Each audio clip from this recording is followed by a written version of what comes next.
The WNR podcast is live. My name is James Rowlands, and I am a lifelong wrestling fan. In 2015, I started a podcast with my friend, Dan White, reviewing the WWE Network and seeing if it's worth the $9.99 a month. It was. And since then, every month we watch the latest WWE pay-per-views, NXT, and now 205 Live. Still continuing our journey through the network, watching ECW, WCW, and all its classic content. Until we've watched it all, we are with you, and we are the WNR.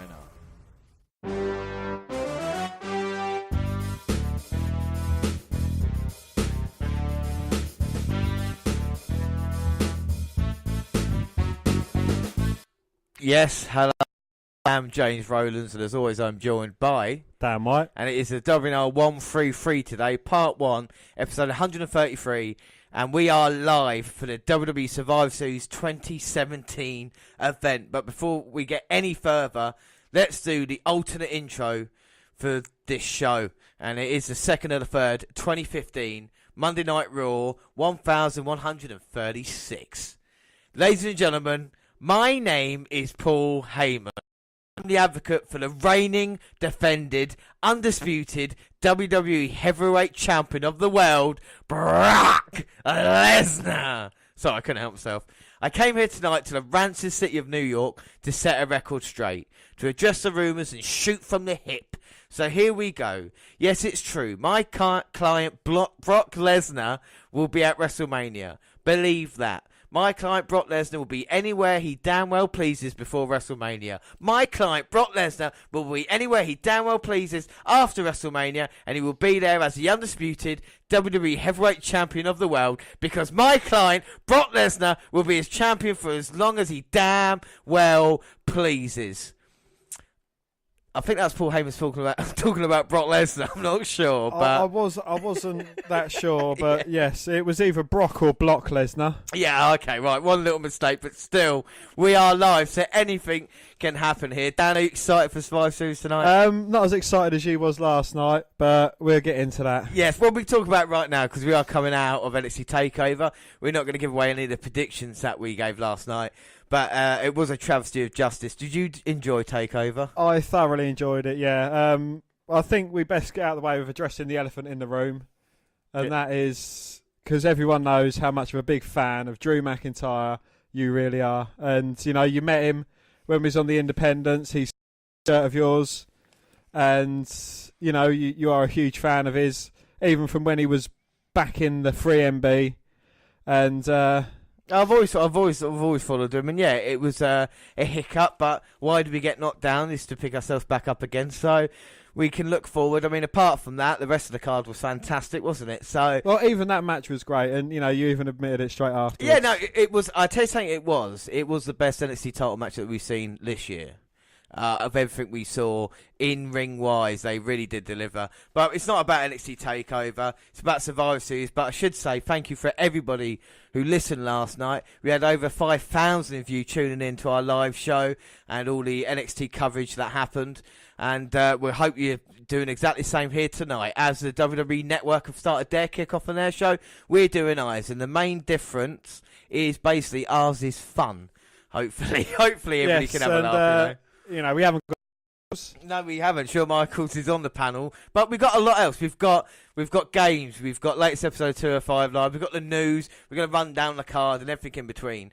But to prove we are live, before Survivor Series kickoff started, we had the WWE 24 series Goldberg. And Dan, what were your thoughts on what you saw? Well, you know, I'm a huge fan of Goldberg. I enjoyed him throughout his days in WCW, and it was just like a bit of a backstage intel. He had cameras following him around from the 6-week build-up to Survivor Series return and beat Brock Lesnar in incredible fashion very quickly.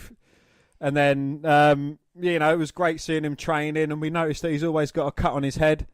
Yeah, that is always it. You know, it was just good him going backstage, meeting all the newer talent that he's probably not spoken to, or he's not had much interaction with. Yeah, I mean, that was the interesting thing. He said that last time round he wanted to keep himself to himself, so he seemed a bit like a loner, or a bit like a prima donna.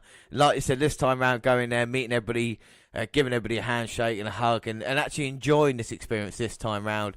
And I love the W24 series because they forget about the camera after a while, and you see hints of the real person there.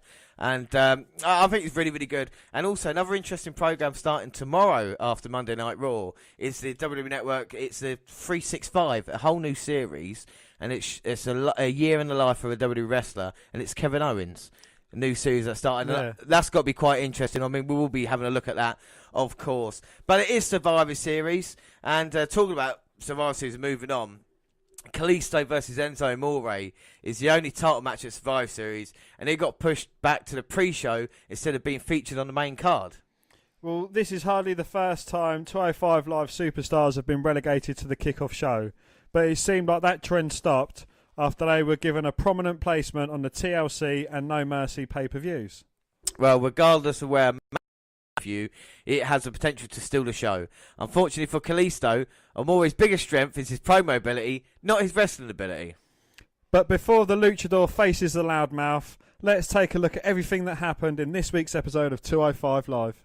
So November 14th, episode 51. And the Brian Kendrick and Jack Gallagher versus Rich Swann and Cedric Alexander. Well, WWE has been doing a lot of specialty matches on 205 Live recently, and the pattern continued this week with a Tornado Tag Team match. Alexander and Swann battled their current rivals, Kendrick and Gallagher, in what turned out to be a more physical contest than expected. Yeah, we're seeing the early going, Alexander and Rich Swann coming out here trying on Jack and Brian. Gone to the outside now, and Jack's turned the tables on Rich Swann. Oh, only for so long on Swann. And there's Kendrick with Alexander sending him into the apron. So Tornado Tag, I guess anything goes at the moment. Oh, and Gallagher drop kicking Alexander. Yeah. Straight over the announcer table. Thanks for confirming that. Nearly went into the announcers, and Swann tried fighting back, but he's getting beaten down by both Kendrick and Gallagher. And now they're going to try and 2-on-1 attack Rich Swann on the apron. Oh, face first off the apron there. But both men again focusing their attentions to one man, beating him down. And I don't think Alexander's quite recovered from being thrown over the announcer table. And I think Jack Gallagher has completely turned, hasn't he, now, to the dark side, embracing it. Oh, what, as if he hadn't before? No, because it's completely different. He's a different man now. So vicious in the ring. We saw just pummeling with the punches. All that kind of light jackiness that I liked with wrestling, his work and stuff like this is completely gone. He's just quite a nasty little man. Oh, Kendrick went for a pin attempt. Swann kicked out. Then Jack Gallagher thought he'd try his luck for a pin attempt, but he kicked out again. They can't keep Rich Swann down, but they're trying their hardest here. Cedric up in the apron. And Swann gets thrown out of the ring. And now it's Alexander's turn to get beaten down, but he backslide on Kendrick, kicks Gallagher in the midsection. Rolls through, flips Kendrick over with a lovely head scissors takedown. Knocks him out the ring. Now Alexander's going crazy, cleaning house. Catches Jack's boot there and responds with a beautiful elbow. Oh, and Gallagher's selling it beautifully. Handspring. Oh, backflips over Gallagher. Oh, turns Gallagher inside out. Oh. Kendrick comes in and breaks up the pin attempt. I think Jack might have been going for a headbutt in some point there, and Cedric saw it coming. But Brian Kendrick, the veteran in this match, knowing when his partner was in trouble, getting in there, stopping it. Backflip, and Jack's momentum just took him over. Planted him with an Iranagi of some sorts. And now Kendrick looking to put Alexander away, and Alexander with drop toe hold. Kendrick hits the turnbuckle hard, and we're going to see Cedric springboarding. Oh, and Gallagher pushes Kendrick out the way and headbutts Cedric in the backside, I believe. His mentor Brian didn't get hurt. Well, it seems like Gallagher received some sort of a flying stink face. Brian going for the cover, but Cedric managing to kick out. And now it's taken Rich Swann time to recover on the outside, but this might be it. Oh, Captain's hook is locked in.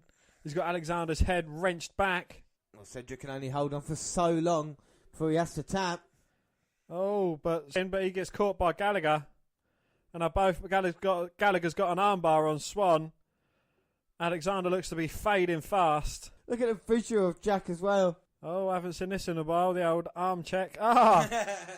Swan saved his partner, lifting his arm up. Oh, and now he's got the captain's hook and armbar on on Swan. Well, this is not going to last long. Rich Swan. Dance your way out of there, Richie boy. I don't think he can. I think this is over. Oh, but Alexander's recovered and hits both men, breaking up the hold. It was all 4 men down, but Brian Kendrick back up. Seems to be calling the shots in this match. Got hold of Cedric now. Alexander fighting back. Oh, gets rammed into a corner. And Jack flies in with some big boots. And now Kendrick's got him. Sliced bread. Oh! Plants him, turns him inside out. Going for the cover. Two. Oh, but Swan at the last second there. Swan diving in. Saving thank it. you. And saving it for his team. Brian Kendrick can't believe it. He's had Rich Swan or Alexander beaten about 5 or 6 times. Just different circumstances have stopped it. Both men are turning their attention to Swan, beating him down in the corner. Well, Cedric, I think, is out at the moment. He's not even looking at the action in the ring. And Rich Swan, though's caught Brian Kendrick with a huge right hand. Oh, Jack with a kick. He's got them both set up. Beautiful. Double leg drop to the back of each man's head. Oh. Goes for a cover on both men. But both men managing to kick out. Well, he could get Jack down, but now he's got in position for maybe the Phoenix Splash. Yeah, which is a beautiful move to see. And well, the umbrella of Jack has gone flying away. William the 4th or 5th now. As Rich Swan now is in a position that Brian Kendrick's got him. Oh, Cedric Alexander stopped Brian Kendrick, hitting the suplex. Oh, he's got him up on his shoulders, but Kendrick with the elbows to the head manages the backslide. Throws Alexander out. Oh. And attacks Swan, who was trying to climb up the top. Well, now Jack Gallagher's recovered and both men. Both Kendrick and Gallagher. Yep, they've got Swan. Oh! 4 throwing him off. 1, 2. Oh! But Swan somehow managed to kick out. I tell you what, credit to Rich Swan there to manage to get the shoulder up. Oh, Alexander's just dragged Jack out of the ring by his leg. Well, Cedric's been on a roll as of late. I think Rich Swan's out. Jack's down. He's got Kendrick in his sights. And he doesn't look very happy. And he's stalking Brian. Kendrick's looked more confusion, I think. Kendrick runs into a kick. Springboard. Clothesline takedown. I tell you, the height Cedric gets on the springboard. Get height. He's fantastic. And now he's got Brian Kendrick up. Oh, looking for the lumbar check, but Kendrick rolls out of it. Yeah, went for the big boot and catches him with a super kick. Just rocks him. Cedric thought he dodged it, but he's in trouble now. Flips him over for the captain's hook, but no, he rolls through. A lovely... And those elbows are so dangerous. He's got Kendrick back. Jack's back in. Oh, look for the lumbar check, but Gallagher with a double drop kick to the back of Alexander's leg. And Jack has been there to save Brian in this match. They're making quite a good team. This has been a bloody good match so far. It has been. And Swan and Alexander, well, all 4 men down at this moment in time. I think Jack's trying to get his breath back. He's such a tough match that he's unbuttoned his waistcoat. It's a waste of a coat. And here he's got Alexander in his sights, comes running in. Oh, but Swan catches him with a super kick. Bye-bye, Jack. Sends him tumbling to the outside. And now Kendrick, I think, realises he's in a 2-on-1 situation for the first time.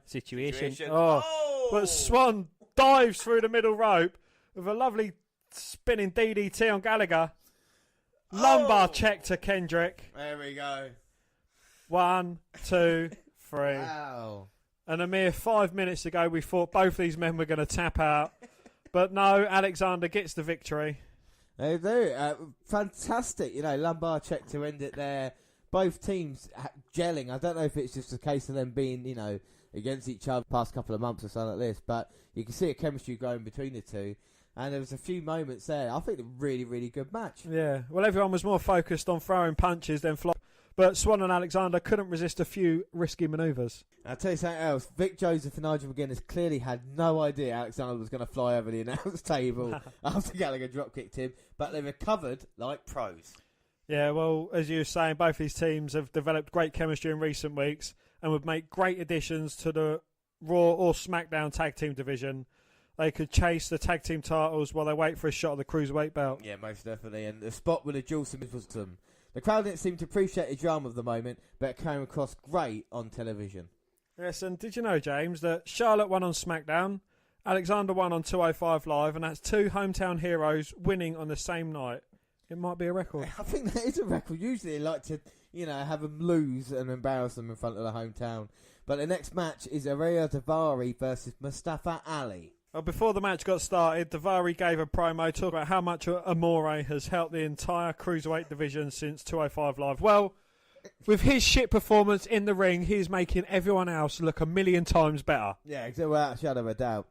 His opponent for the night was Mustafa Ali. This is a combination we have seen countless times in 2017, so there was no reason to care about the outcome. Well, both men are competent performers, but they are treading water. Ali is gifted in the ring, but can't cut a promo to save his life. And Daivari is decent on the mic, but he hasn't shown much creativity in the ring. So Daivari gave Ali his talking talent. Daivari could just fuck off. Exactly, yeah, because it would sort everything out. But like their previous encounters, this match was good, but nothing to write home about. Both of them are capable of more, but they haven't been given many chances to show it. So let's just watch the end of this, because it's always good to see Mustafa Ali hit his finisher. And of course, we've argued about this finisher many a time. Mustafa Ali, oh! And the inverted 450. Yes, the reverse 450 is a thing of absolute beauty. Daivari put up a good fight until Ali finished him off what he calls the 054, which of course is the 450. It's hard to decide if the nickname Daivari Dinero is great or awful. Well, there is no decision to be made. It is awful. Yeah. Well, Ali might have the best among all the cruiserweights. It seems like he never loses. But then Daivari, on the other hand, is becoming the Kurt Hawkins of 205 Live. It's hard to think of more than 1 or 2 wins on his record. Yeah, well, of course he's associated with Enzo, so that kind of rubs off, doesn't it? Indeed, yeah. But our main event was Kalisto versus Drew Gulak. WWE promoted some kind of birthday celebration for Kalisto on this week's show. Once a large cake was shown at ringside, it seemed like somebody's face smashed into it, and it was an inevitability.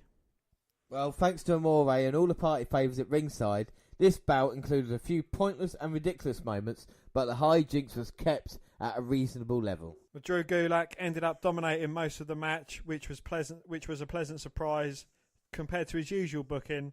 But we all know Kalisto would win to build momentum leading into his Survivor Series showdown with Amore.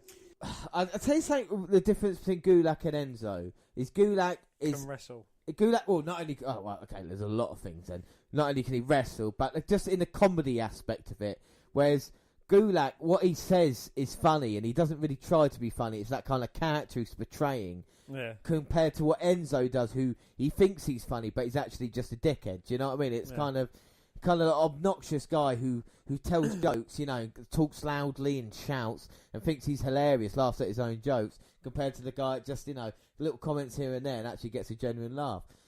And I think that's the difference between Enzo and Gulak. Yes, the one major difference is that I don't need to laugh at my own jokes because everyone else does. A lovely corkscrew elbow there after a springboard off the second rope takes down Drew Gulak. It was like Gulak's been in control most of the match. Oh, but he runs into a big elbow from Gulak. I think Gulak should align himself back with Tony Nese. Yeah, I quite like that tag team. They'd have some good matches against, the team of Alexander and Swan and Kendrick and Gallagher. Yeah, I think they could really build a tag team division here on 205. As Kalisto just hit his short Hurricane Rana and Gulak. Oh, but Gulak managing to kick out. Well, Kalisto suicide dived. Gulak went to the outside, thought he was safe. But the no-fly zone was lifted. Kalisto hit him. Threw back in. Enzo, the cheating, motherfucking annoying cunt, just took his legs out from underneath him. Well, to be fair, referee didn't see it. If he'd have seen it, it would have been a disqualification. Look at Enzo flashing his championship belt. At least he's not wrestling, Dan. At least he's not wrestling. Yes, but I still have to see him. You do have to see him. You have to see him on the kickoff here tonight as well. DVD of it. He won't be there. It was like Gulak's going to go for the Dragon Sleeper. Oh, Cedar Del Sol. 1, 2, 3. Thank you very much. Oh, Gulak looked to be in control and Enzo Amore has come right into the ring and beating up Kalisto. And this is just a cheap act. All of Enzo is just a cheap act. Well, yeah, I'll tell you what, how poor Enzo is. He can't even afford jeans without holes in, Dan, alright? So don't worry about that. And now Enzo throws Kalisto out. I don't think Enzo's finished. Oh, no, come on, guys. Step up Insecurity to Enzo. If he was a wrestler, we'd have expected something like that to happen, but he's not. No, he's not. Enzo's going to be down for quite a while. Kalisto's got Enzo. And what's he going to do? Oh, Gulak comes in from behind. Oh, Kalisto wanted to send Enzo in the cake and Gulak saved him. Oh, now Gulak. Announcing it's party time. Looking to powerbomb. Oh, no, but Kalisto with a backslide. Oh! Kicks Amore, kicks Gulak. And now Enzo running away. Enzo's out of it. He doesn't want none of Kalisto. And Enzo's got to face Kalisto at Survivor Series. Kalisto's just taking a sit down quickly. And he's not finished, is he?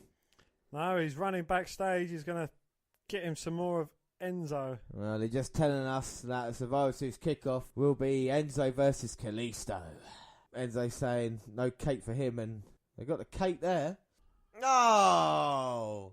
Oh, waste of cake. Or can Enzo have his cake and eat it at Survivor Series? Well, Amore predictably attacked Kalisto after the bell, but Lamar Superstar got the last laugh when he put Amore's head into the cake, which had somehow transported itself backstage after the match was over. Did Enzo want some Amore of that cake?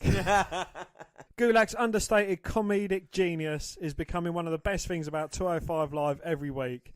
This gimmick started off slow, but he's worked hard to win a lot of people over. But seriously, how did the cake get backstage so fast? I've no idea. I mean, Gulak might have run it back for Enzo. Davari came out and have scored it. I'm just not sure.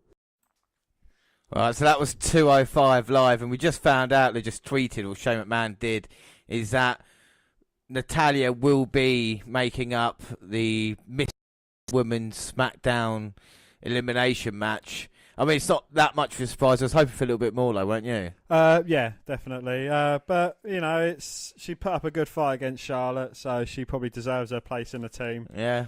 So she's still on the card. Yeah, exactly. That's what Shane thinks as well, so fair play. But we do move on to news.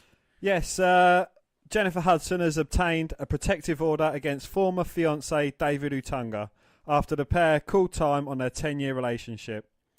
News of the couple going their separate ways was broken by People, with Hudson's representatives telling the outlet they have been in the process of ending their relationship for a number of months.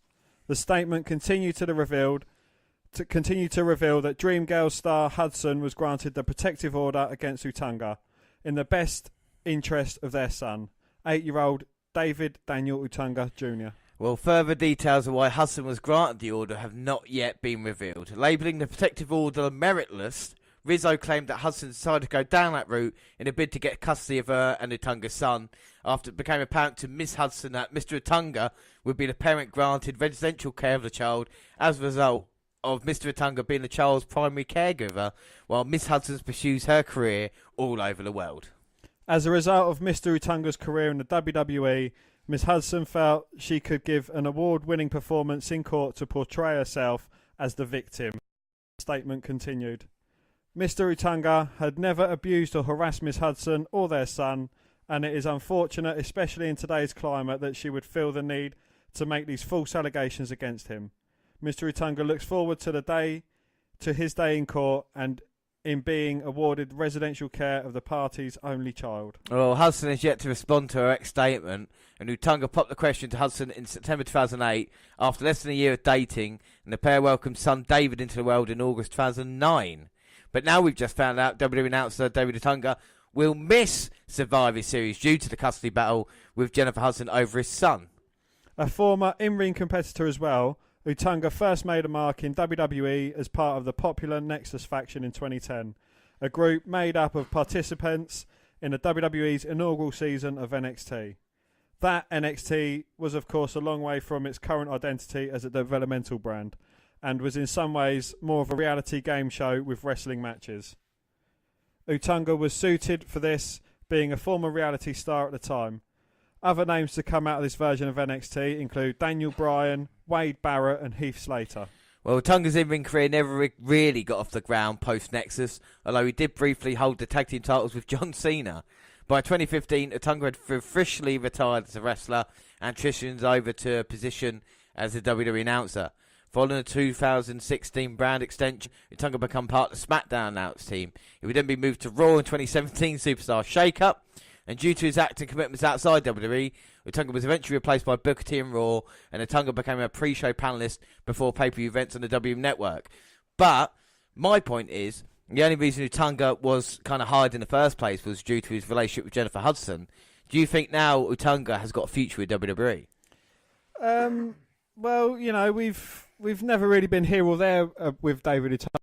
You know, he'll be as missed as someone else on the panel, you know, like Corey Graves or, you know, anyone else really on the panel. So, you know, I think he's quite easily replaceable. Yeah, very generic. I mean, don't get me wrong, he had a good body, but like you say, never really kind of broke out as a single star and never really became anything in WWE. So I wouldn't be surprised if he's listed on departure soon. And speaking of departures, Dan?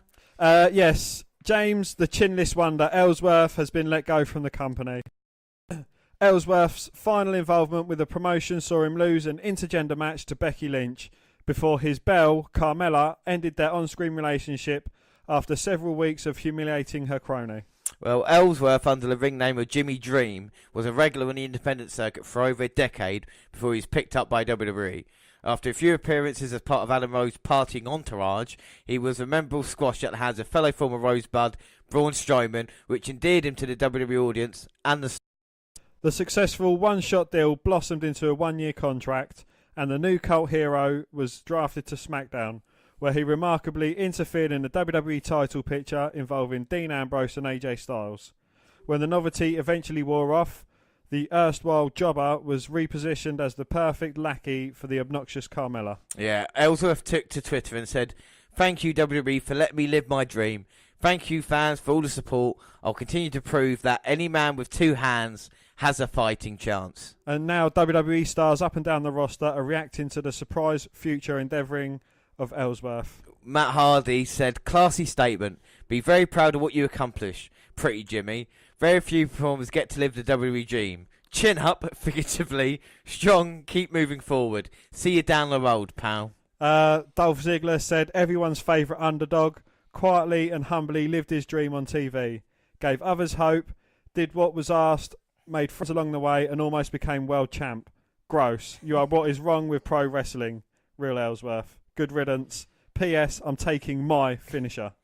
Zack Ryder said, "Sad to see Real Ellsworth leave WWE, but happy I got to see him live his dream. T-shirt, walk out of WrestleMania, action figure, etc." James's favourite, Mojo Rawley, said, "Really proud of you, buddy. You overcame all the odds to live the dream. True inspiration for all the underdogs out there." Scott Dawson said, "The world would be a much better place with more people like you. Undeniable work ethic, a great attitude. Thanks for letting millions of people live vicariously through you." And Carmella simply put an emoji heart. Yeah, I mean, for Ellsworth, no man who was given so little done so much with that. He literally made it work, didn't he? And to be fair to him, like, I don't know if anybody else will be able to pull that off, especially in this day and age of kind of not being what a WWE superstar should look like. I mean, Ellsworth is running WWE as well, wasn't he? Well, you know, he's just an a later version of Zach Gowen. I think he's a little bit more than Zach Gowen, but I can see where you're coming from that way. Yeah, I think they always need a comedic kind of character. You know, you had Santino Marella, you've had Gowen. You know, you've had a few throughout the years, and you know, no doubt there'll probably be another comedic style character coming through the ranks soon. Yeah, well, apart from Enzo. Yeah, but that's Ellsworth. We thought we'd give you the proper shout out. Move on to quick news. And the recent Randy Orton versus Kevin Owens Twitter beef may not have been at work because a lot of SmackDown stars were upset with Owens and Sami Zayn over the issue that led to their being sent home for the European tour. Now, we've talked about this. I sent you a couple of messages about this, didn't I, as well? Yeah. It was Kevin Owens, Randy Orton saying he'd given up vaping. Kevin Owens made a joke, was like, "Oh, I thought you actually quit the company." And Orton said, "No, if you'd been here, you actually know." It seemed like a couple of joke tweets, but obviously, maybe like I said, the beef is heating up about that. Well, I don't know. You know, it's a bit of banter. I'm sure we've said worse to each other. You know, I think it's just a way a couple of mates have a laugh. Yeah. You know, there was a bit beforehand about Randy Orton saying he's training up to fight Kevin Owens, and he posted a picture of a massive McDonald's breakfast. So it's banter unless you think it, too far. But we had another little bit of speculation as well. Didn't we? Yes, there's some speculation that Jason Jordan will indeed be turning heel soon. Yeah, I mean, we're going to run down the card and maybe Jason Jordan will be involved in one of the matches. I mean, we just don't know, do we? We can't have what we had on Raw. We'll talk about it in a bit. And Alexa Bliss has joined the Kickoff panel here to talk about her match with Charlotte later. Like I said, later on in the show, we will run down the card and talk about every single match. And I've got some bad news for you, Dan. I've got some bad news. It's expected Survivor Series will have a lot of overrun, as WWE plans to give everyone plenty of time. With so many entrances, they can end up running close to 5 hours just for the pay-per-view portion. So it's going to be a really late night here tonight then. Yeah. But I've got some good news. Oh, right, go on then. It is still expected that Ricochet is coming to WWE early next year. Yeah, there we go. So. And, I'm not sure if you shared it on the Twitter, but there's a picture of you with Drew McIntyre, one of your favourite independent stars that joined the NXT and, made himself big in the company, even though we lost last night. But Ricochet, me and him have got a very comedic photo together, and he was, it was a great bit of interaction when we met him. Yeah. And, I wish him all the best, and hopefully he joins WWE and gets the place he deserves. It's a shame he tweeted me and said he doesn't like you anymore. But anyway, we'll move on. And in the year of expecting the unexpected, even in WWE, it's almost guaranteed that there will be some twists and turns here tonight at Survivor Series. Well, one of the superstars not currently booked at the annual Elimination Extravaganza, who may yet play a pivotal part in the event. Let's take a look. Yeah, so we're going to some superstars that are not yet on the show. So first up, Jinder Mahal. The modern-day Maharaja retains a bitterness towards AJ Styles after the Phenomenal One took his WWE Championship from him in Manchester, even though he did beat Randy Orton 3 times for the WWE title, and has spoken several times of his desire to avenge that loss. Mahal was no stranger to outside interference during his near 6-month title reign, with his acolytes, the Singh brothers, often helping to keep his title. Well, AJ Styles changed the landscape of both SmackDown and Survivor Series when he defeated Jinder Mahal to capture his second WWE Championship. Styles has his hands full with Brock Lesnar as it is. From Mahal and his boys could swing the momentum even further towards the Beast. But with Triple H lining up a showdown with Jinder in the forthcoming tour of India, he might decide his plate is currently full enough. Up next, we've got Jason Jordan, and it seems impossible to think that Jordan will accept the actions of Triple H and his own father, Kurt Angle, on Raw this week, and the gigantic snub he suffered by being removed from this weekend's big elimination match. Well, the only question that remains is how will he decide to involve himself in the 5-on-5 contest, and whether it will be the game who takes the brunt of his ira or Angle himself. Well, Triple H replaced the injured Jason Jordan on the Red Brand Survivor Series team in devastating fashion. Jordan got over the wronged crybaby routine perfectly on Monday night, and the fans are fully ready to get behind his turn to the dark side, just like his father before him. Another two guys that weren't featured on the show until recently were Kevin Owens and Sami Zayn. I mean, these are two guys who have been absolutely destroying SmackDown as of late. I've been really entertaining. But now they're actually announced on the Kickoff show, aren't they, Dan? Yes, they've got a match against Breezango. Yeah, I mean, is that good enough for them, these two guys? I love Breezango, don't get me wrong, but, Yeah, I think they're more of a outside-the-ring comedy show than they are inside-the-ring wrestling performers. Yeah, I know. So it's interesting to see. I mean, unless it's a complete squash, and will Owens and Zayn maybe interject themselves into the main event devices, we just don't know. But another person, Dan? Well, Daniel Bryan, and the SmackDown general manager, has this week spoken about how he only has a 20% chance of being cleared by WWE medical staff to make an in-ring return. But there remains a chance, albeit a very unlikely one. Things have not been completely smooth between Brian McMahon ever since the former was chokeslammed by Kane while on a mission to make peace with Raw a fortnight ago. Well, Daniel Bryan asked Shane McMahon why he never consulted him about. Bryan has been left in the dark by Shane about his invasion plans, while there is a shimmering resentment between the two. It seems unlikely he will want to benefit Stephanie over his brother, given their track record. It is unlikely, therefore, that he will be involved in a physical sense, but could he join forces with someone else, either publicly or privately, to undermine his boss? the question's there, isn't it? I mean, Daniel Bryan, it would be fantastic if he was to return in ring. Yes. Yes. Yeah, exactly. Yes. Yeah. Another person we might see is Paige. Interesting. Yeah. Well, several social media postings from WWE superstars confirmed the appearance of Paige backstage at Monday Night Raw in Atlanta this week, prompting widespread speculation even she was about to be added to the Raw team for the women's elimination match. Instead, it was Bayley who beat Mickie James and Dana Brooke in a triple threat match to book her spot in Alicia Fox's squad. However, the next night, Charlotte Flair won the SmackDown title by beating Natalya, meaning it would be the Queen who faced Alexa Bliss in a champion versus champion match in Houston. Natalya will not compete in the match, freeing up a spot for an as yet unknown competitor, but it's recently been confirmed that Natalya has earned her place in the squad. But Paige has still been training at the Performance Center for some time, and her presence at television this week appears to be an almost guaranteed. But if recent WWE history have taught us anything, it is that now, more than ever, the unexpected is expected. A monumental swerve could be pulled. There could be a roster switch, a one-off comeback from a retired veteran, an NXT call-up, anything. Nothing will be known for sure until the competitor's music hits on what promises to be an evening of shocks and surprises up and down the card. Well, moving on to other bit of news, the WWE is finally treating Survivor Series as a Big Four event. After running a distant fourth behind WrestleMania, SummerSlam and Royal Rumble, it looks like the WWE is making a real effort to improve on the overall Survivor Series experience. With an announcement by WWE, the next location for what is being dubbed Survivor Series Weekend 2018 has been chosen. Los Angeles, California and the Staples Center will play host to 4 consecutive nights of WWE live events. Well, starting November 17th, 2018, the City of Angels will watch as NXT TakeOver, Survivor Series, Raw and SmackDown all jump off from the Staples Center.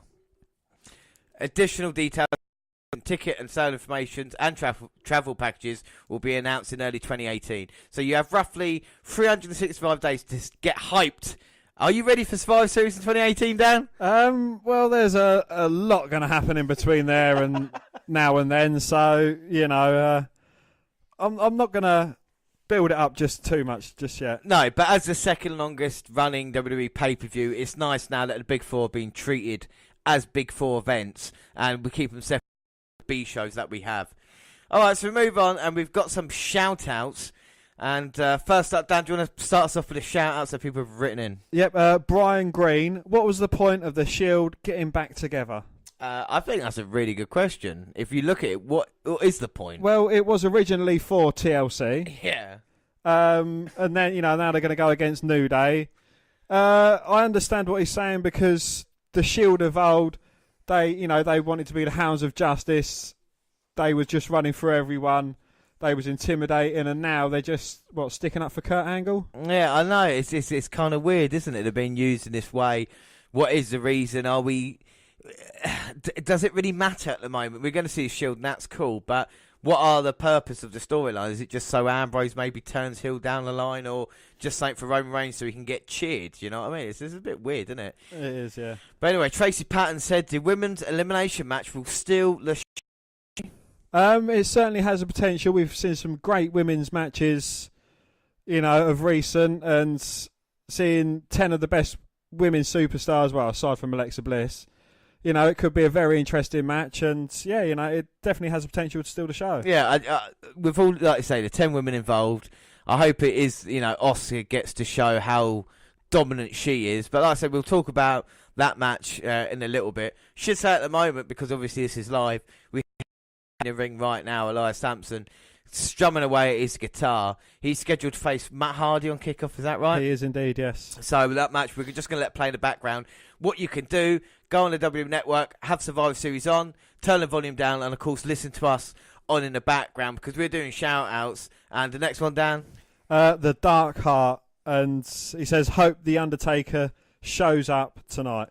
Wow, I mean, that would be quite a scene, wouldn't it, if The Undertaker was to arrive? Well, what I'd like to see is Kane come out, closely followed by The Undertaker, and then the Brothers of Destruction double chokeslam Braun Strowman through the ring. That would be something very, very special. Will we see that tonight? We just don't know. Joseph Berktold says, great show, guys. Really look forward to the WNR weekend. And we hope you've enjoyed it. You know, we have so much else that we've got here on today's show. And, of course, on Wednesday, we should say WWE Survivor Series pay-per-view will be coming out on the WNR podcast where we'll do our big prediction leagues and everything like that in between. But up next question. Paul Carr, watch Raw or SmackDown only?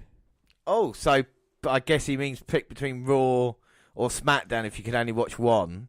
What would you pick? I'll probably go SmackDown. So yeah, I'll probably go SmackDown as well. Even though I know Raw's got these kind of big moments, it's an hour and a half, isn't it? SmackDown, and it gets by, and it's not too hard. I mean, if the question was Raw, SmackDown, NXT, it would definitely be NXT. Oh, most definitely NXT would win them. But yeah, out of Raw and SmackDown, yeah, it'd have to be SmackDown. You know, for the main reason, Randy Orton. Well, Nakamura, Bobby Roode, you know, all these things. Anna Stone said, are the Bar one of the most underrated tag teams? Now, they're going against the Usos, who, in my opinion, are one of the most underrated tag teams. So, I think in that match, you've got two teams there. I think Sheamus and Cesaro, going back to them, sorry, they've really brought it these past few months, haven't they, you know? Yeah. They've been doing well, but again, I think they've been working on distractions, and I don't think they've been utilised correctly because I really admire Cesaro. Sheamus, neither here nor there with him. I think he was given a push too early in his career. What I'd like to do is I'd like to see him wrestle against each other again because they had a great series of matches. And hopefully Cesaro go for the heavyweight championship or universal title. Well, Cesaro's got all the talent in the world, isn't he? But I think together as a team, I think they've gone about their business perfectly and had so much better matches. You compare them to like the Club or tech team like that, and they have their top quality matches each time, and they've been involved in all the major storylines. Next one, Dan. Jeff Dominic, could The Miz be a good guy? Well, what are your thoughts on that, and then I'll give mine. I don't think he could. I think he works best as a cowardly kind of heel. Even though, I'm not the biggest fan of his, but a face couldn't really get away with stealing Daniel Bryan's yes. His yes momentum, and the kicks, or the it kicks as he calls them. And, just the way business, I don't think he's ever been face, has he? The Miz, he did have this kind of weird spell as a good guy when Flair taught him how to use the figure four. Yeah. He's feuding with Wade Barrett, but it didn't really work because, like I said, he's incredibly unlikable. But this year, the fans are finally getting on the Miz's side. And I know he's been going against people like Roman Reigns and Jason Jordan, but I think the fans have finally got some respect for him in a weird way. And I think if he was going to have, not to change his character completely, still be that kind of arrogant, but kind of be that cocky guy that you like, like The Rock kind of did in that way. I'm not saying The Miz is The Rock, but he didn't change his character when he turned, did he? So no, maybe he was still the same kind of character. Yeah, but I'd like to see The Miz go it alone. Yes, and that would be a good way if he was to turn good guy to prove that I've been here 10 years. I can finally beat these guys. I'm good enough, and try and build them up again. Mark Tardis asks, will Neville return? Now, there was some rumours about talks between WWE and Neville going quite well this week, and maybe a possibility of a return. What are your thoughts on this? Well, at the beginning of the year, it was on tape that I said I'd like to see more of Neville, and I saw a load of Neville, and I enjoyed every moment of it. And then when he was probably just as annoyed as I was that Enzo had won the title undeservedly. And, you can't really blame him for quitting. And given the choice, I'll pick Neville over Enzo all day long, without a shadow of a doubt. Yeah, but I think the question is, I know you hate Enzo, but will Neville come back?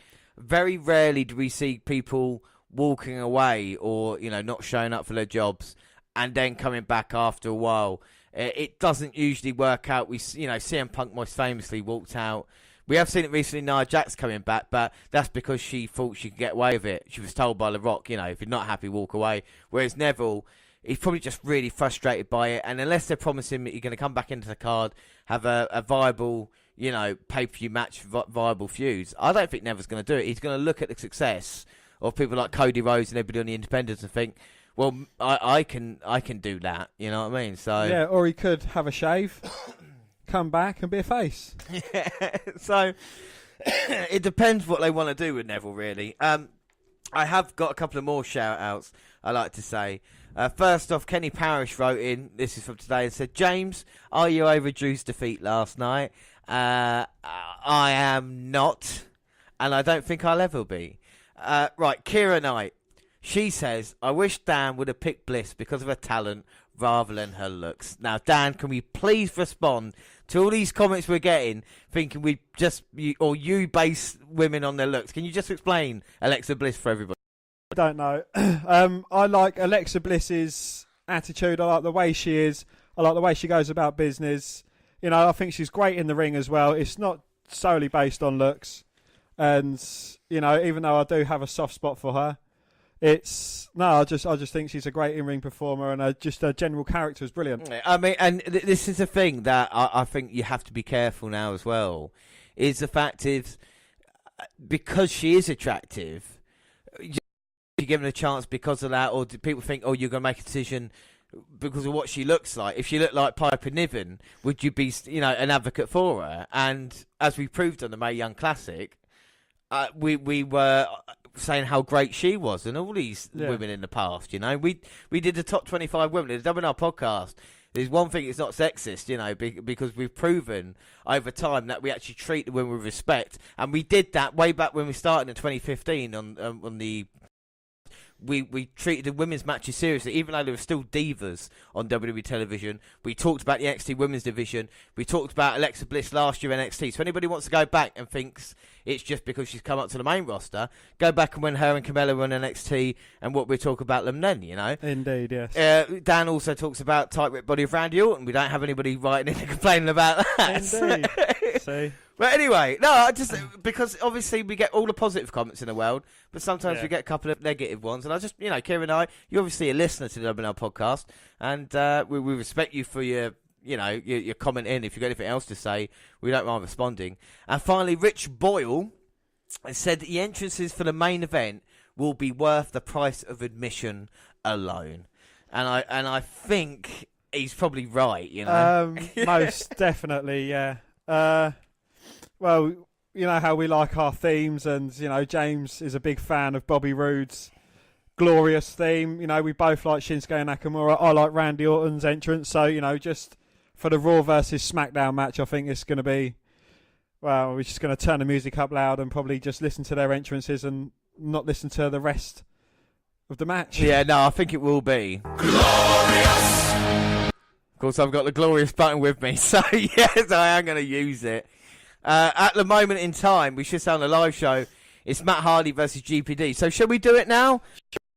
Predictions. I think we will. We've written down the matches all to take place. Of course, anybody that's never seen or never heard of the podcast before, we have 3 different prediction leagues. We have one for NXT, pay-per-views, and of course bonus points. We'll explain that more in the next podcast, but let's open them up now. Before the match ends. Yeah, before the match ends, just in case. Now, they're all in a sealed envelope, so we can't doctor and or change what we've gone for, and I have no idea who's going to go first, so I'm just going to I'll go for. I don't mind going first. I think this match winner GPD. I think this match the winner GPD. GPD. Okay, right. So I mean, reasons for it before the match finishes. Any reasons? Well, 2 reasons I'm going to give you, and one of them, GPD's on a bit of a hot streak and he's been given a bit of a push, despite him being on the Kickoff show. Oh. And the second is, I think Matt Hardy needs to be broken. Yes, I completely agree with you. Defeat after defeat, kind of sending down this kind of dark world, and have the broken Matt Hardy. Apparently, talks between them and Anthem are going quite well at the moment. They are indeed. I think he's putting in requisition for it in December, and given that no one opposes it for 30 days, he can use it, and I think that roughly turns out the same time as Raw 25. Yeah, so that would be a great way of happening. What is Elias Sampson's finisher? drift away. Okay, well, he's just hit that on Matt Hardy to win the match, so that means the first point of the night does go to us. So it's a good start, I tell you. Well, at least we're guaranteed 1 point for tonight. Exactly, yeah. GPD's really strong heel. The defeat to Jason Jordan kind of surprised me because of how popular GPD is. But that's it. That's the start of the predictions.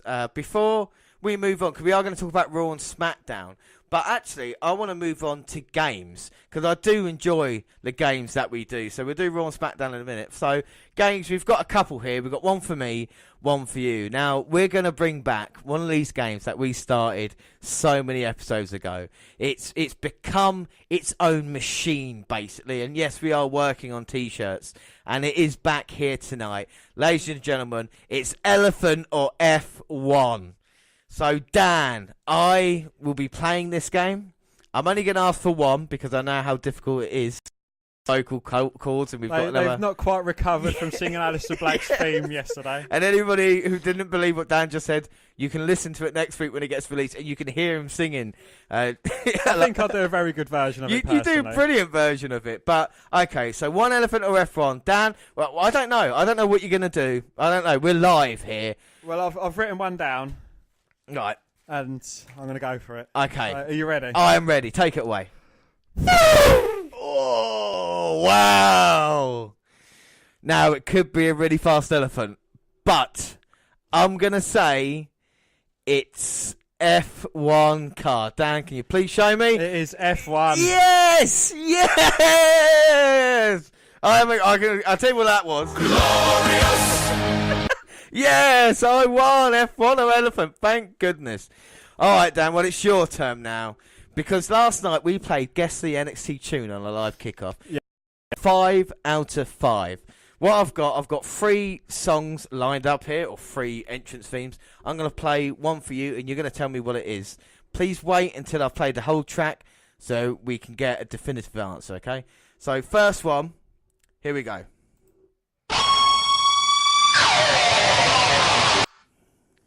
That is Bret Hart. You're saying Bret Hart. Let's have a listen.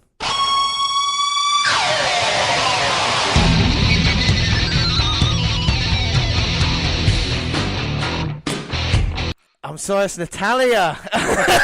Dickhead. Natalia. Well, you wanted it more difficult, so unfortunately... Well, you did only give me the first bit. If I'd have heard it all, I would have known it sounded slightly different. Why do you think I did that for? Okay, next one, very easy one. That is Mick Foley. That's Mick Foley. Let's have a listen.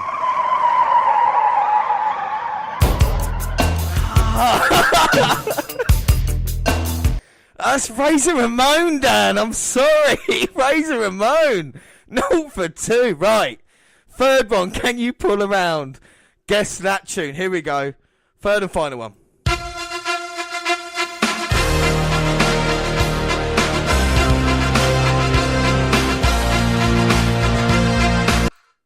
Dan? Pate. Oh, do you know what? I'm going to give you that. I was going to say Team USA, the Survivor Series 1997 team, but I will give you the Patriot, which is Kurt Angle's theme tune. So you get 1 out of 3, Dan. Fair play. You kind of guessed what I was doing after a little while there, weren't you? But you wanted it more difficult. I'm so glad the Italian one and the Razor Ramon one worked. So that is the games, basically. So what we're going to do now is we're going to have a little chat about Raw and SmackDown. So we talked about Raw and SmackDown, the European Tour on Friday. And today we're going to talk about Raw and SmackDown because, of course, this is Survivor Series Kickoff. So we're nearly there. So, Dan, do you want to start what you call the Raw review? Take it away. Well, Stephanie McMahon questioned Kurt Angle about Down invasion. She ridiculed him for choosing Jason Jordan as a 5th member of Team Raw and letting John Cena join Team SmackDown. She looked to be moments away from firing him when the Shield arrived. Dean Ambrose went to bat for Angle. McMahon responded by laying into him and his crew. Well, the McMahon Angle portion of the segment went rather long, but it wasn't without purpose. McMahon's presence added pressure for Angle, reminding us of the Survivor Series match, and the energy picked up once the Shield arrived. Well, the attitude Reigns exuded worked. He's looking more and more comfortable with a mic in his hand. WWE leaned on him a lot, and he looked plenty confident in the lead role. Yeah, and despite its short build, the New Day versus The Shield has some solid momentum. A simple revenge story is underway, and the climax promises to be... Well, up next we had a triple threat match for the final available in the Raw Women's Survivor Series match, and it was Mickie James versus Bayley versus Dana Brooke. And Alicia Fox, Banks, Asuka and Nia Jax all stood near the entrance ramp to take in the action. Sorry, who? It was the first one? Not Alicia Fox, is it? Alicia Fox! Thank you. Well, Bayley was able to yank Mickie James out of the ring to focus on Dana Brooke. The huggable one remained in control, but James battled back to go on a flurry of her own. Brooke made the mistake of hitting Asuka, earning her a kick to the jaw. And in the aftermath, Bayley knocked off James with a Bayley to Bayley. Then she joined Fox and the rest of the Team Raw to celebrate. Well, a commercial break ran over much of the action, and the portion of the bout we did see was solid. The clear highlight was Asuka cold-cocking Brooke, which was a smart way to remind us of how dangerous she was. The announcers did well to play up James's Survivor Series record. This kind of stat-based supplement should be used more often. Up next, we had Drew Gulak and Enzo Amore versus Kalisto and Akira Tozawa. Enzo Amore took himself up before Kalisto and Akira Tozawa arrived. The baby faces were in control to kick things off, but a Drew Gulak knee shifted things in a hurry. Gulak punished Tozawa. Kalisto rolled over his foes with fast-paced offence soon after, though. Amore was able to roll up Tozawa amid a chaotic ending. Well, Gulak's shtick has been Raw surprise hit. It would have been great to see more of it here. Amore, meanwhile, was losing momentum on the mic as his bits haven't been nearly as entertaining as of late. Like they was entertaining to begin with. The Cruiserweights packed a good amount of action into this tag team contest. It was a high-energy affair that ended with a display of Amore's craftiness.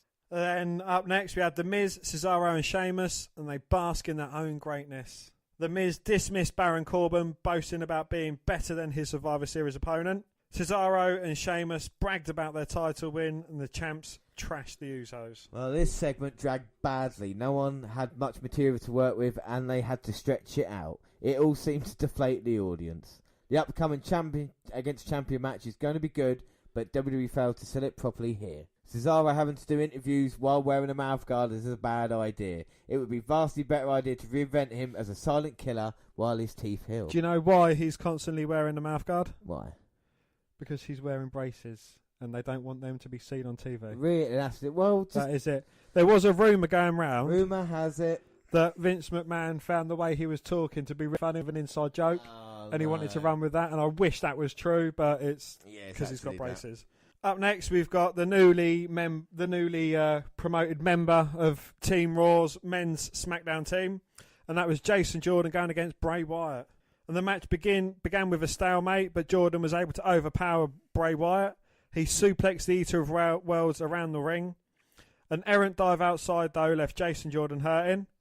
Wyatt pounced, focusing on his left knee. He had the babyface beat, but Jordan rolled him up for a surprise win. In response, Wyatt blasted him after the bell. And then backstage, Jordan begged Angle not to pull him from Team Raw. Yeah, but I mean, the fans clearly aren't sold on Jordan, but he continues to come through against quality foes. And there's no doubt he's a good wrestler, but it's better off an American Alpha than it was hurting him in this way, kind of in single competition, isn't it? You know? I mean, if Jordan's out of Team Raw, why the fuck is Bray Wyatt not considered to be a member of that team? What has happened to Bray Wyatt? A man who was WWE champion this year's WrestleMania. What's happened? WWE are punishing him for cheating on JoJo. It must be, mustn't they? It must be something like this that we don't know about, because I've never, apart from Rusev, there is not a morally poor wrestler, I would say, on the main roster right now as in Bray Wyatt. I think it's a fucking disgrace that he's not featured more. Sorry about that rant, but Dan, what happened next? We had Paul Heyman, and he hypes up AJ Styles versus Brock Lesnar. And Heyman talked up Lesnar versus Styles at Survivor Series. He noted that Styles has the speed advantage, calling him the ultimate opponent. The Advocate, though, reminded everyone that destructive force. When it comes to promoting a match, there is no one better than Paul Heyman, is there, you know? Nah. Well, it didn't matter. The WWE has less than a week left to hype this match after spending the past few weeks building up Mahal versus Lesnar. Heyman came in and sold the hell out of this bout. He painted Styles as a dangerous foe and an underdog who will get devoured come Sunday. Yeah, suddenly this showdown feels bigger and more intriguing. Well, it's going to be a lot better than the match that Jinder Mahal was going to have. Oh, yeah, without a doubt. But like I said, I've talked about the Jinder Mahal thing as well. So I'm a bit... I will enjoy the match as long as it's not a Brock Lesnar squash. But we'll talk more about that, I think, during the match, as opposed to right now. But after that was The Shield versus Cesaro, Sheamus and The Miz. Yes, Curtis Axel and Bo Dallas stood by as The Miz and The Bar went into battle. The Shield worked as a cohesive unit, battering Cesaro early on. The Heels, though, took control by wailing on Ambrose. Soon, the match grew chaotic and The Shield has The Miz on the run. When Reigns finally charged in, he bowled over Cesaro and his crew. Cheap Shots had the big dog down for a moment, but he and The Shield prevailed. A triple powerbomb did The Miz in. It is great to have The Shield doing its thing again. This was wild, electric fun. The near falls mesmerised, the energy of the bout sizzled. The Shield got quite the warm-up bout here, and having The Miz eat the pin was a smart move, as the Bar avoided the direct defeat, while the Weasel Intercontinental Champ is hot enough that he can shake off a loss like this. There's only one Weasel. Yeah, no, to God be fair, rest his soul. There is, yeah. Well, Angle announced that Jordan was too hurt to compete. Jordan, though, came out to convince his father to change his mind. A limping Jordan begged to be on the squad. McMahon emerged to push Angle to make his scheduled announcement. Before he could, guess who come out, James? Was it some young up-and-coming wrestler who deserved the spot and deserved the opportunity like this? No. Is it a wrestler maybe that hasn't been used a lot in recent times and deserved the spotlight as well? No. Oh, was it the fucking CEO of the company who decided to put him back in main fucking roster picture for no fucking reason? Ding, ding, ding, ding, ding, ding, ding, ding, ding. God almighty. I don't sound like an old man. I'm always moaning on this. Sorry, Dan. And yeah, who was it? You might have guessed it was Triple H, and he stomped out and stared down Angle. The game announced himself as Team Raw's 5th member. Jordan, as the begging tearful babyface, is an awful look for him. All he needs is his mama there to make sure. The Jason Jordan character, I don't know what the fuck they're doing. And the WWE help is not helping him, making him look so pathetic, Well, can I just say that you've got the titles of Randy Orton, the titles of John Cena, the titles of Triple H, the titles of Kurt Angle, and the title of Bobby Roode. But WWE's making this match feel like a big deal with Angle, Cena, Shane McMahon, Randy Orton, and now Triple H. But the thing is, I don't know. We haven't seen John Cena. Triple H back in now. I mean, great. Kurt Angle sort of... maybe I am just getting old, but I'm not that excited to see guys who have been wrestling for the past 20 fucking years. And now because they're back, we're meant to get excited again. I don't understand it. But Raw wasn't finished yet, was it? Because it's 3 hours long. No, and it was Finn Balor and Samoa Joe teaming up against the Club, Gallows and Anderson. Well, so they wanted to be in the same ring as Finn Balor, so now they got their wish, but they're going against him. And Balor and Joe surprisingly worked well together, the rivals leaving Luke Gallows and Carl Anderson reeling. The Heels, however, took control by beating on Balor. Once Joe got the hot tag, he laid waste to everyone. He cleared the path for Balor to pin Anderson for the victory. Yeah, I mean, Joe and Balor looked great as a unit. They were compelling as an odd couple squad, but we didn't get to see much of it in the match that saw Balor take a lot of punishment. It's odd that WWE didn't mention these two used to be a tag team at NXT, because that would have added some storyline depth, and God forbid we have some storyline depth on WWE. Anyway, two got a boost here, which is no-brainer booking. Well, up next, main event, Dan. We had the Monster Among Men going against the Big Red Machine. Now, this match... Oh, my God. My God. Wow. Well, an angry, focused Strowman smashed on Kane. He had the Big Red Machine retreating in the opening moments. The fight, of course, moved to the outside, where Kane introduced a steel chair into the fight. Strowman slammed canvas and went through the ring. The two monsters were hidden from view as the show ended, and the match ends in a no contest. The ending was equally cool and confusing. It wasn't clear what happened with Kane and Strowman, but the Monster Among Men was part was again part of a creative moment where he destroys something. I really didn't like it. I get sick of it. The thing is about a special moment like this, I know Strowman's these kind of things we see someone put through the ring happens once every 10 years. Do you know what I mean? Not once every 6 months. And if you keep doing stuff like this, it no longer becomes special.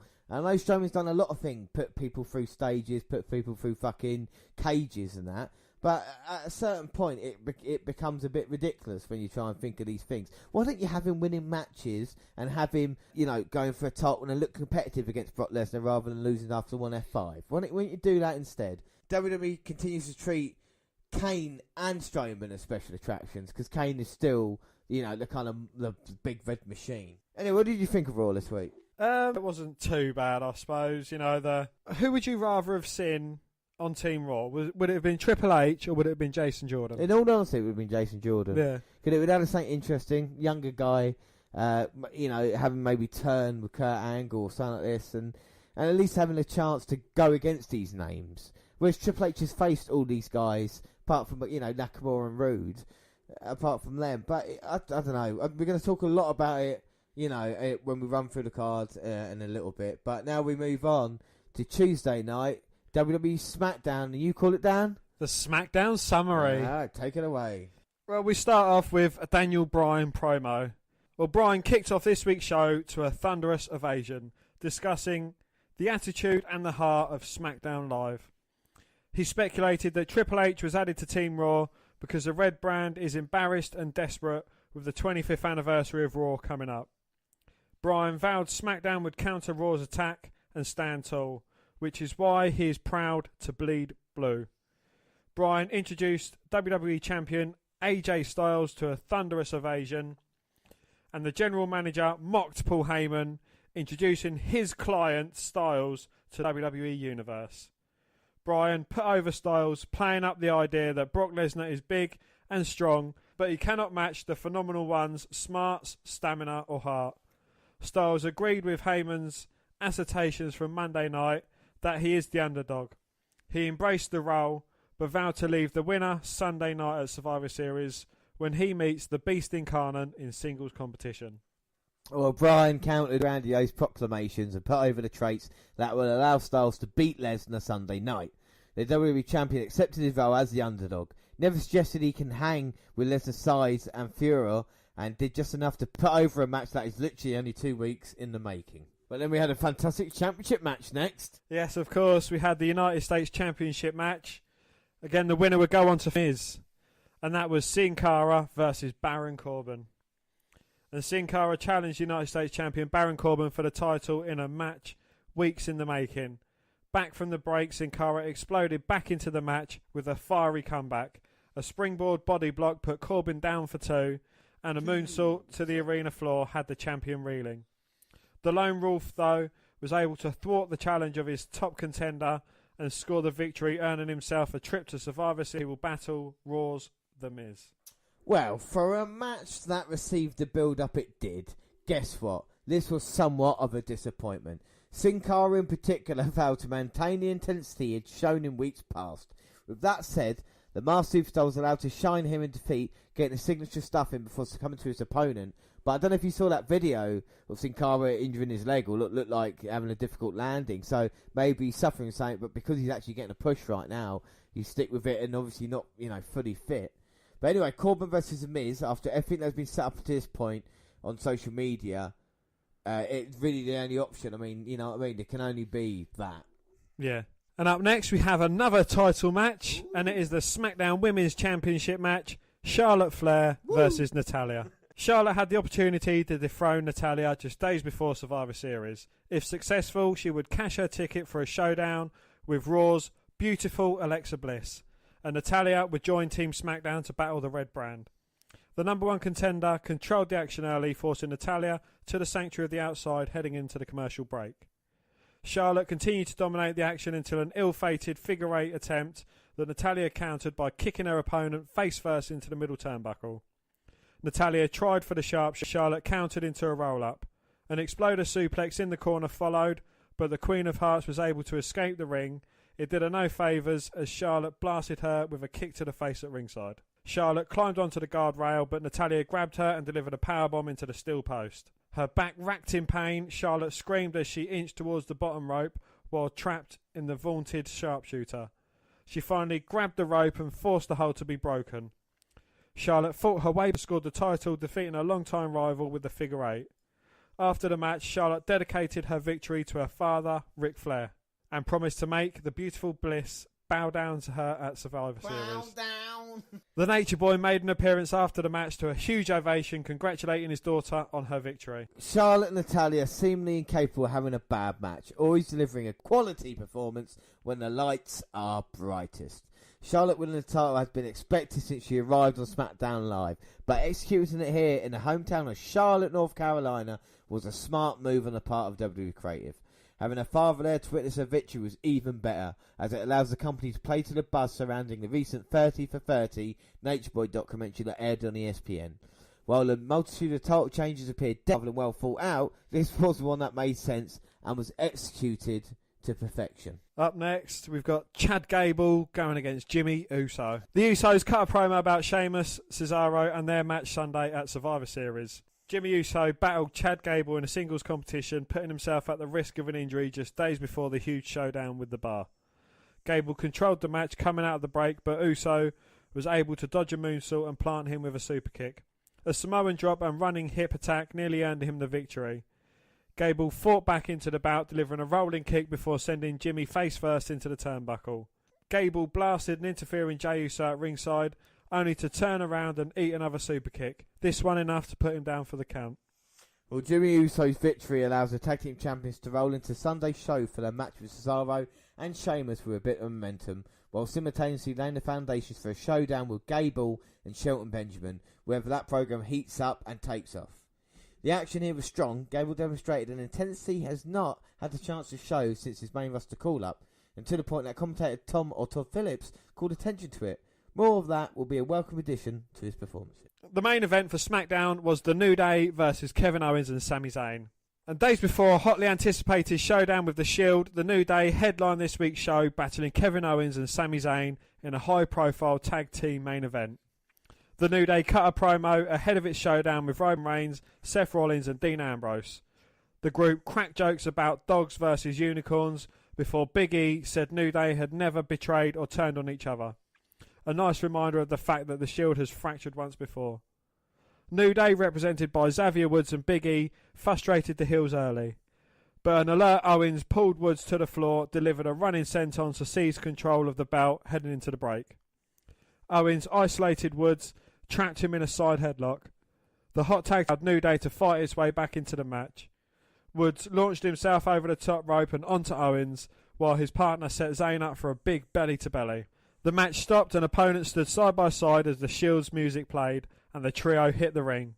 Owens and Zayn bailed, but a brawl between the two trios erupted. I'll tell you something that was really cool. The Zayn and Owens thing when they were in the ring. And it looked like the five of them going to be there. And they're like, nah, fuck yeah. And they went. I was like, oh, that's classic, that is. Yeah. The Shield obliterated Big E, Woods and Kofi Kingston until the Usos hit the ring. Again, sorry to interrupt, but that was a really cool bit when the Usos ran in as well. And it's all about family. It was Roman Reigns, wasn't it? Yeah, and it was like, oh, what do we do? Like that. And I loved that little... And then they got fucked up by the Shield, yeah. Yes. Sheamus and Cesaro arrived on the scene and the brawl grew larger. Backstage, the women of Raw attacked the women of SmackDown, paying them back for the Under Siege attack weeks earlier. The room spilled out into the ring, attacking the SmackDown superstars until the Blue Brand's top competitors hit the ring to make the save. At the top of the ramp, Raw General Manager Kurt Angle appeared and waved on Braun Strowman, who tore through any and all in his path. SmackDown Commissioner Shane McMahon made the mistake of taking the fight to him, only to endure a big boot. Can I tell you something as well? When Strowman came out, who's the first person he fucking twatted? Zack Ryder. Next one was old Cuntface. I was like, yeah, pick it through the stage. I'm saying. The Shield forced a prone McMahon to watch his superstars dismantled at ringside. A 3-on-1 stomping ensued while Raw talent talked trash and took shots at the prodigal son. With Shield holder McMahon, Angle entered the ring and came face to face with his former rival. Reigns, Ambrose and Rollins put an exclamation point on the beating with 2 triple powerbombs, the Angle slam, leaving McMahon unconscious in the centre of the ring to wrap up the show. One thing I felt a bit odd was when Strowman did come in and then the rest of the Shield are there, and I'm like, you guys standing next to each other even after all these problems. I just felt a little bit like, and then I was like, oh. But well. don't you like the unity against the common enemy? Yeah, but they're going to get drafted over and they'll be doing this for the Raw team next year. Do you know what I mean? These SmackDown guys, and I can understand it, but I don't think it's like, you're going to get tattooed with Raw on you, are you? Do you know what I mean? But this was the first-class ass-kicking with Team SmackDown, though, as the Raw brand laid waste to everyone from the New Day all the way up to Commissioner Shane McMahon. It was wild, chaotic beatdown that may have been more effective than the SmackDown attack a few weeks back. It played out in front of the audience and thus benefited from the reaction of a red-hot crowd. Angle looked absolutely ruthless as he sentenced Shane McMahon to a beating, and the Raw brand looked even more dominant with a massive Strowman representing it. A phenomenal conclusion to the show and an excellent way to put over the issues between the two shows ahead of Sunday's massive encounter. Yeah, I think SmackDown was much better than Raw this week, and it's a perfect way of doing it before Survivor Series. This is the show you needed, wasn't it, really? So I think it's great. Any final comments on it, Dan? No, again, you said it correctly. I think SmackDown definitely was better. They had the Siege payback. I knew it was going to be coming at some time. And, it's good to see, and it's been building up this Survivor Series match brilliantly. Yeah, no, I'm really looking forward to it. It's a perfect, exactly. I wasn't that excited about it, but seeing all this, I know shit's going to go tonight. The Raw review and the SmackDown summary. Well, that's it for this week, and we move on back to a live show. So we are back on the live show, and we should say that it is Enzo versus Kalisto at this moment in time. But don't worry, because you can listen to this match on the Survivor Series actual pay-per-view. I mean, it's not been too bad, this match at this time. Should we do predictions, Dan? And I have gone for Enzo in this one. And can you tell everybody listening live who have you gone for? Why did you make me do this shit? Well, I've gone for Enzo the twat. Oh, they're gone the man you hate. The man who just went for a drill downs on Kalisto and missed. The match is still going on. We should say we had The Miz on the social media lounge with Charlie Caruso asking a few questions. The Miz being his kind of nasty best, really, and asking a question and saying that Miz is A-list, Corbin is B+. And as we're talking, Kalisto just got caught up in a turnbuckle. Giordano, Enzo is still Cruiserweight champion. What were your thoughts on the match, Dan? An undeserving victory for Enzo again, isn't it, really? It's, another cheat to win for him. It's, I've got nothing good to say about him. No, I mean, it wasn't as bad as I thought it was going to be. It was over pretty quickly. It was less than 10 minutes. Enzo, underhanded tactics to get the victory. But it is what it is, isn't it? And we're going to see a next challenger for Enzo Amore now. We have to ask what's next for Kalisto. I'm not sure. What would you want to see Kalisto do next? Do you want to see him hanging around 205 Live, or what would you do? I don't know. I think after being beaten by Enzo Amore a few times, it's enough to ruin anyone's career, isn't it? Yeah, it is. This is a problem, and we're going to see if he can recover. So that is 2 matches down on Kickoff, and that means we've got 2 points each down. Great way to start off Survivor Series. One more match on the Kickoff, which is going to be Kevin Owens and Sami Zayn versus Breezango. But by that time, we'll probably be off the air. There is 43 minutes left till Survivor Series. We're going to run down the card, but this is all about fun. So I'm going to try something now that we've never done on the podcast before. It might not work, I just don't know. But there's certain wrestling theme songs that they're about. And, everybody loves a good wrestling theme song. We talked about Bobby Roode, haven't we? Bobby Roode's, of course, entrance theme is Glorious! We got other ones, Nakamura, Randy Orton, but I like the ones you can sing along to, and not necessarily the ones with words. Now, I'm going to give you an example. We've been playing around with this, so let's see if it works. I am going to sing along to this entrance theme. You can join in if you want, Dan, and we'll see how good it sounds. And if anybody at home knows the theme tune, sing along. So here's the intro.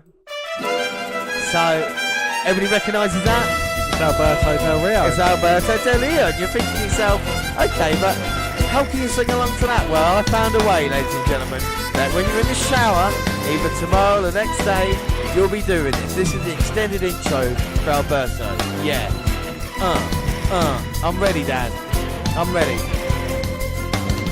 My name, yes, my name's Alberto Del Rio. Gonna give it a go down, no? I'll let you. My name's Alberto Del Rio. I think that really works. I like that could work with his theme tune. Yeah, exactly. I'll give you that one. The only reason I did that live is so it gave a chance not to be edited out. This is going out as is, and that is Alberto Del Rio. And if you stay tuned to the WNR podcast, I'll be finding other wrestling themes that you can sing along to. So let's run down the card, Dan. We've got some huge matches here tonight. We've got 7 matches on the pay-per-view, 10 altogether.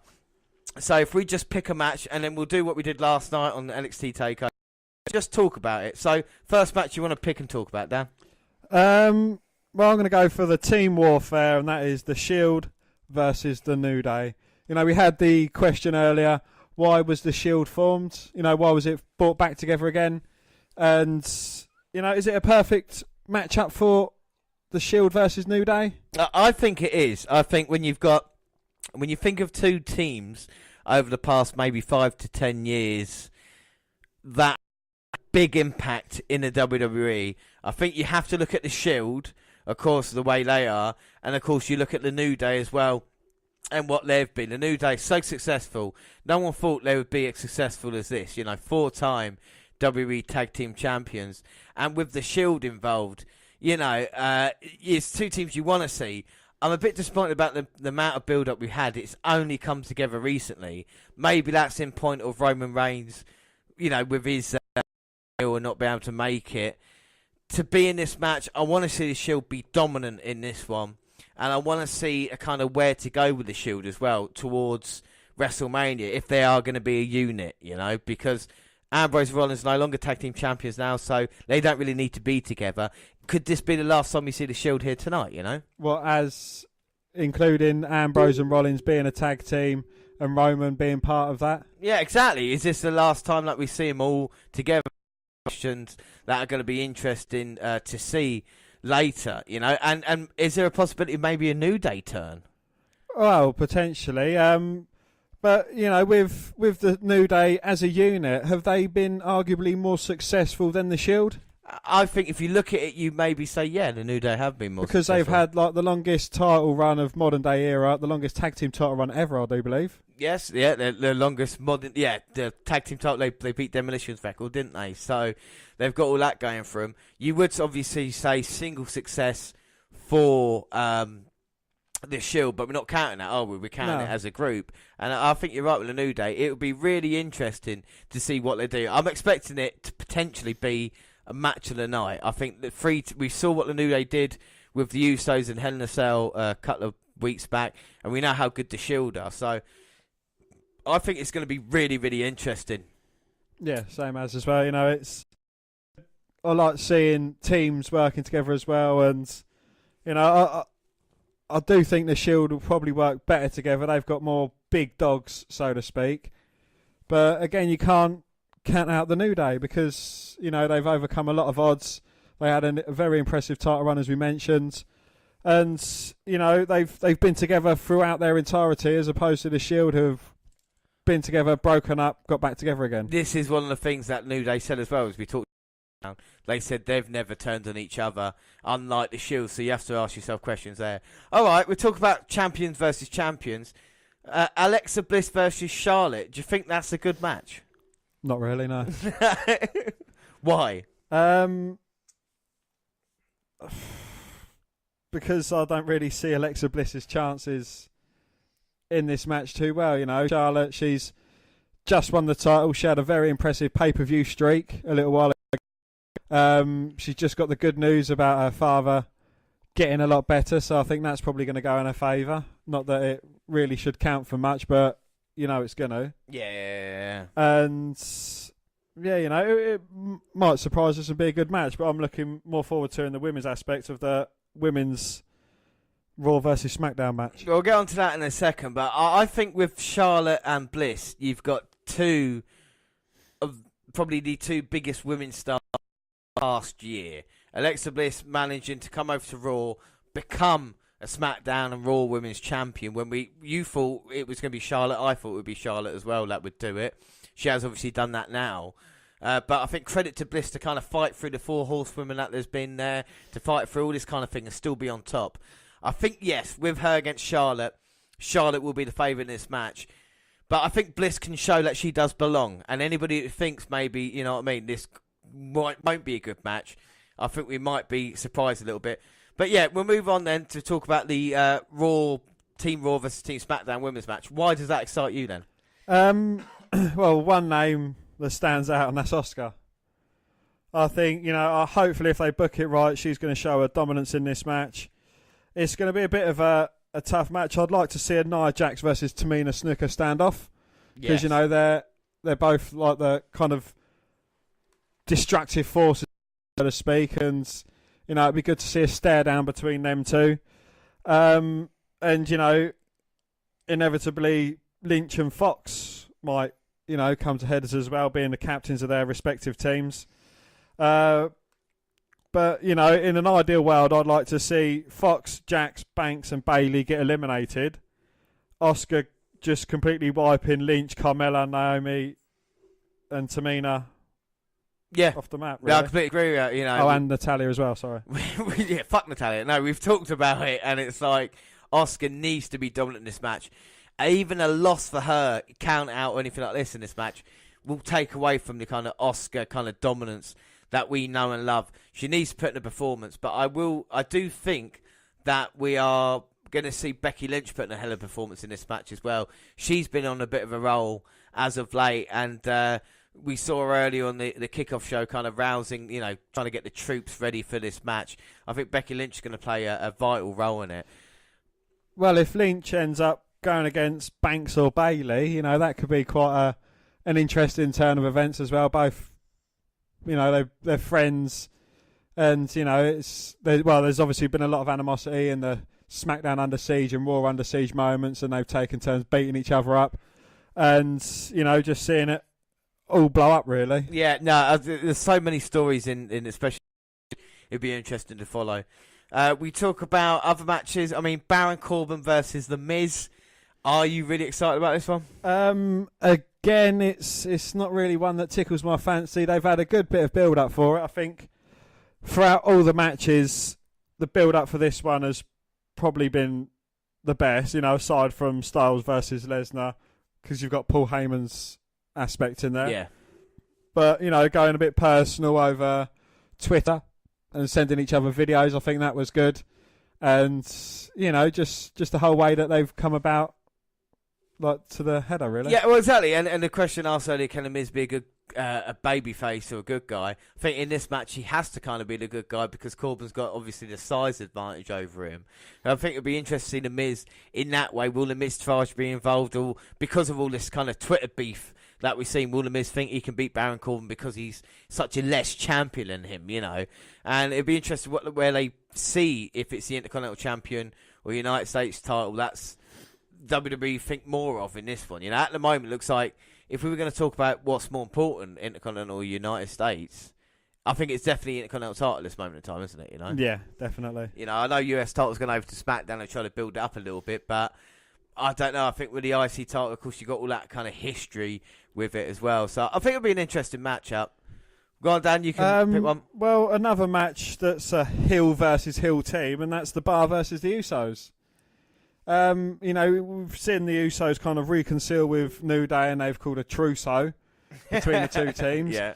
But, you know, it's who's going to be the faces, who's going to be the heels.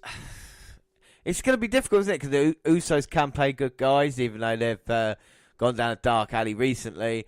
Cesaro and Sheamus are fun, but Cesaro can play the good guys. So, I think the about it is not only what happens in the match and the crowd reaction, but the actual winners as well, where it's going to be the Raw Tag Team Division, that will be the Kings, or the SmackDown Tag Team Divisions. I mean, we talk about predictions. I mean, Prediction League, obviously I won the pay-per-view prediction, so with this Survivor Series one, kind of cavalier attitude, but I think for most of mine, I've gone for Team Raw over SmackDown. And is that actually going to happen, or are they going to split it up evenly, you know? So potentially one to help SmackDown. If you include Charlotte with that as well, Shield with Raw, you expect them to win. And then we've got a couple of other like matches as well, like champion versus champion, Brock Lesnar versus AJ Styles. For me, that can only go one way, and that's a Lesnar victory. I don't know if you think any differently. Well, as we mentioned earlier, the modern-day Maharaja, he's not on the card. He was expected to be. He was the one that actually initiated this whole SmackDown versus Raw thing by challenging Brock Lesnar. So, is he going to be a bit pissed off that he's basically been beaten for his title, and, is he going to want to get a bit of revenge on Styles? Is he going to want to go headers with Brock Lesnar? He certainly thinks he can. Well, this is the thing. AJ said that he's an underdog, isn't he, into this match? But we know how phenomenal AJ is. I can't remember last time we had a good Brock Lesnar match. If anybody could bring it out, like we said with Jinder Mahal, AJ Styles bring out the match. Even though I think maybe the result. But then again, outside interference, maybe someone distracting Lesnar and setting up a feud with them. Because, like you mentioned, we saw the Goldberg thing. Lesnar's been champion since WrestleMania now. So he needs to keep busy on the road to next year's WrestleMania, maybe at the Royal Rumble. So maybe we might see a challenger there for him, or here tonight. Maybe Jinder Mahal comes out and beats up Brock Lesnar because he still wants his match. We'll maybe see that. And then we've got, of course, the main event, haven't we? What we're counting as a main event. Well, is it this match in its entirety? Is it just this match that Kurt Angle's job's on the line? Or is it the whole pay-per-view? If Raw wins the pay-per-view, does that mean Angle's job's safe? It's... yeah. But it's certainly going to be an interesting match. You've got Angle, you've got a protected Strowman, you've got Balor, who's been quite protected, Joe, who's been quite protected, and the COO, who's too old and doesn't deserve his place in the team, according to you. Well, this is the interesting thing. I just want to run this through you, okay? So we're going to play now... Guess the age, all right? So we've got the two teams, all right? We've got, of course, we've got Team Raw versus Team SmackDown. So let's play the game. So Team Raw, Dan, how old do you think, or how old Kurt Angle? He's 39? 49, sorry. 49, well, close enough, he's 40. We've got Kurt Angle, Triple H, Balor, Joe, and Braun. Should ask, sorry, who is the youngest in that group? Balor, and how old do you think he is? 26. Balor is 36. Bloody hell. And he is not the youngest one in here. Braun Strowman is the youngest guy here.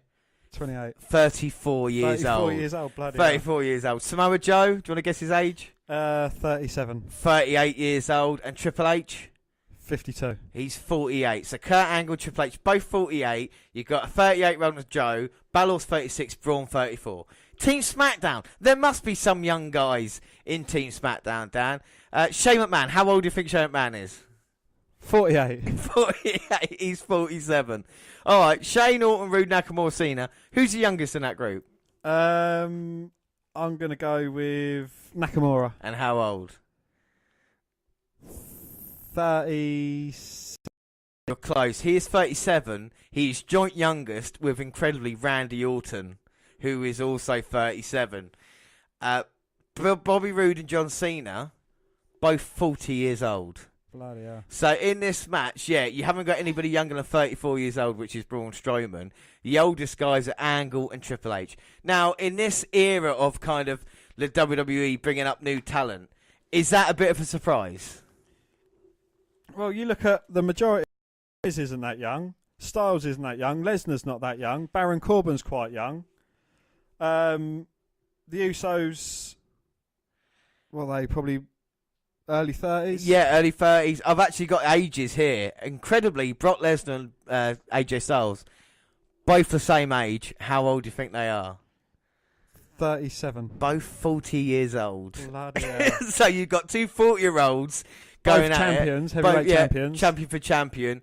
And you've got Kurt Angle and Triple H, who are both 48 in the main event. So basically, the youngsters are the women. Yeah, the youngsters are the women coming through it. It's an incredible thing. We'll talk about the match in a minute. I should just say at the moment in time that we are going to see, of course, Kevin Owens and Sami Zayn versus Breezango. They've come out here at the moment and they're basically just talking trash to the entire crowd. I mean, about this match, which way do you think it's going to go? Don't give away your predictions, but do you think this could be an incredible match?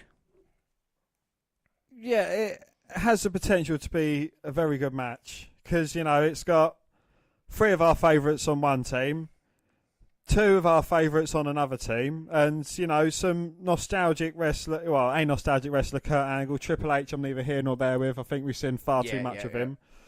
You know, we've got a wrestler that we've watched since he's debuted in NXT, so it'd be interesting to see, you know, how he's came up through the ranks and, you know, how he's going to fare up against some legends of the game, really. Well, what I want to see is Finn Balor putting a great display. I want to see Rude and Nakamura being used as main event stars.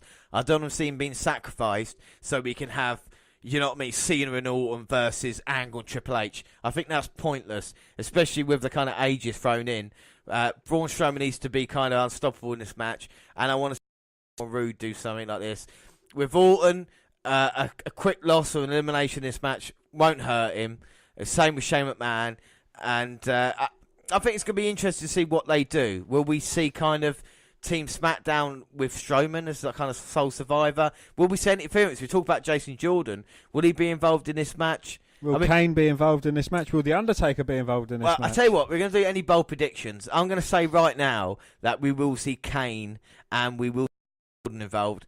And I do believe we might see Kevin Owens and Sami Zayn involved as well, depending on what happens in this match, you know. So that's anything else about that main event, Dan? No, you know, as long as Randy Orton wins it for his team, I don't mind. So, yes, we'll find out what happens. Anything else about the Survivor Series? We've done basically all the kickoff now. Dan, anything else you want to say to the people listening to us? I just hope it's a good show. You know, we had a very incredibly good show last night for War Games. Yes. And I hope, you know, tonight lives up to the hype. Yes, yeah, let's hope. Ah, what? That is one big shame. What's the shame, Dan? No hype bros on the whole Yes, card. that is such a shame that we didn't see the hype bros. But that is it for Survivor Series. We're going to sit down and watch Breezango versus Owens and Zayn in a minute. And don't forget, you can hear that on the WWE Survivor Series podcast. That is coming out on Wednesday. We're bringing you the kickoff matches, the Enzo Kalisto Cruiserweight, and of course this one that is on right now on Wednesday with the rest of the card, Prediction League, and everything else that goes in it. But that is it. Don't forget to follow us or let us know what you think. Follow us on Twitter at WWE Network Review or at Vince McDan, WWE. We also got a friend on Twitter. Yes, we have. We've got Mini Crispin Meyer. You can come and find him and add him as a friend. He is at Mini Crispin Meyer, and he's just trying to make the world a better place. I'm at J_Rose, and of course all the Google platforms. WWE Network Review on Google+. Send us an email at WNRpodcast@gmail.com. And we're all across Facebook. You can come and find our page and give us a like with a WWE Network Review. Or you can come and find me and add me as a friend. I am Vince McDan. Don't forget to subscribe to the WWE Network Review podcast page on YouTube.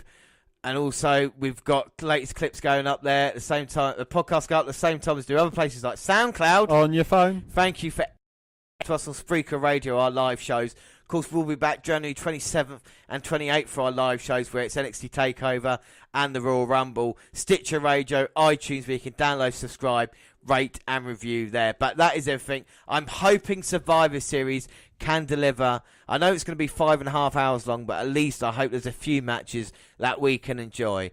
But that is everything for this show. Thanks, everybody, for joining us along this weekend. And we're only getting started here on the WNR podcast, as always, Dan, aren't we? Indeed, yes. We got so much in the month of December. We'll bring you Starcade, of course, Sting versus Hogan finally, the WNR year-end awards, and of course the year-end predictions. But that is it. I have been James Rowlands, and as always, I was joined by Dan White. Thanks for listening, everybody, and bye. Bye.